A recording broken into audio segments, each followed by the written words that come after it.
പറയാം.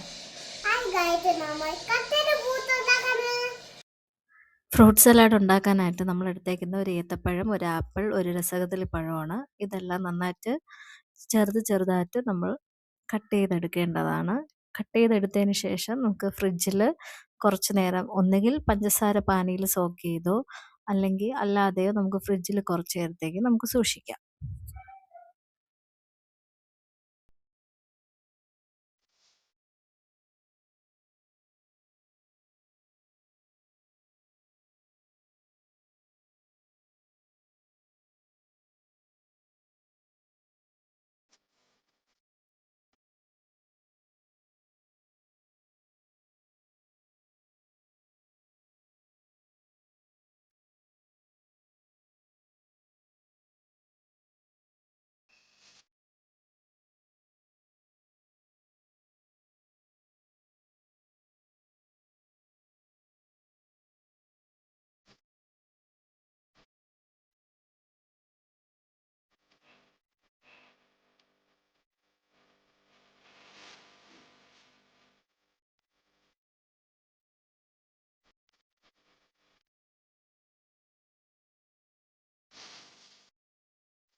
ഇനി നമുക്ക് അടുത്ത സ്റ്റെപ്പിലേക്ക് കിടക്കാം. ഇനി നമുക്ക് വേണ്ടത് കസ്റ്റാർഡ് പൗഡറാണ്. ഞാൻ ബേക്കേഴ്സിൻ്റെ കസ്റ്റാർഡ് പൗഡറാണ് എടുത്തേക്കുന്നത്.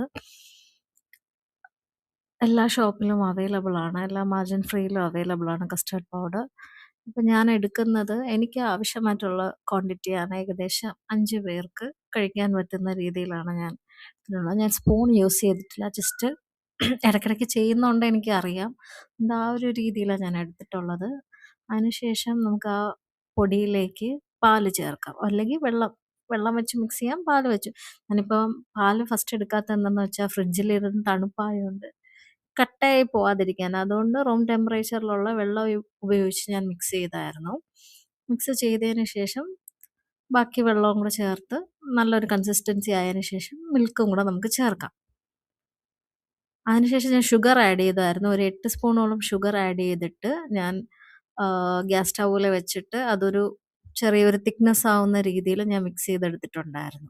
അതിപ്പോൾ മോൻ ടേസ്റ്റ് ചെയ്ത് നോക്കുന്നതാ അതെങ്ങനെയുണ്ട് ടേസ്റ്റ് എന്ന്. അവൻ ഐസ്ക്രീം പോലെ ഇഷ്ടപ്പെട്ട് കഴിക്കുന്നുണ്ട്. പിന്നെ ഞാൻ നേരത്തെ പറഞ്ഞ പോലെ കട്ട് ചെയ്ത ഫ്രൂട്ട്സ് നമ്മൾ ഫ്രിഡ്ജിൽ നിന്ന് എടുത്തിട്ട് ആ ഒരു തണുത്ത കസ്റ്റേർഡിലേക്ക് നമ്മൾ മിക്സ് ചെയ്യുന്നു. അതിനുശേഷം നമുക്ക് ഫ്രിഡ്ജിൽ വെച്ച് നല്ല രീതിയിൽ ചില്ല് ചെയ്തിട്ട് കഴിക്കാവുന്നതാണ്.